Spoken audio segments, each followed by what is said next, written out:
Super 8-এ উঠে বাংলাদেশ দলের performance ভালো না হলেও টাইগাররা বিশ্বকাপে সুপার 8-এ উঠেছে, এতেই খুশি বিসিবি। তবে ক্রিকেটাররা বোনাস পাবেন কিনা সেই বিষয়ে এখনো কোনো সিদ্ধান্ত হয়নি।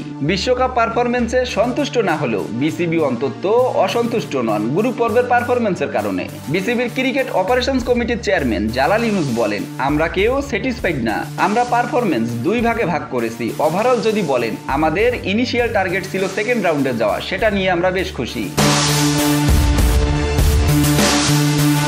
পারফরমেন্সের চেয়েও বেশি সমালোচনা হয়েছে দলের মানসিকতা নিয়ে। আফগানিস্তানের বিপক্ষে 12 ওভার 1 বলে সেমিফাইনালে যাওয়ার সুযোগ থাকলেও ক্রিকেটাররা চেষ্টা করেছেন শুধু ম্যাচ জেতার, এমনকি সেটিও করতে পারেননি। এই বিষয়ে জালাল ইউনুস বলেন, একটা সুযোগ ছিল, টার্গেট ছিল 12 ওভার 1 বলের মধ্যে 116 রান করার। ইনিশিয়াল গেম প্ল্যান অনুযায়ী এই টার্গেটটা চেঞ্জ করবে। 12 ওভারের মধ্যে প্রথমে যদি উইকেট পড়ে যায় তাহলে হয়তো ম্যাচটা জেতার জন্য যাবে। সেই জায়গায় গিয়ে 12 ওভারের মধ্যে কিছু উইকেট হারিয়েছি, আর তারপরে ওরা ম্যাচটা জিততেও পারেনি। এরপর আমরা শুধু ম্যাচটা জেতারই চেষ্টা করেছিলাম, ব্যক্তিগতভাবে চেয়েছিলাম যাতে অ্যাটলিস্ট ম্যাচটা যেন জিততে পারি।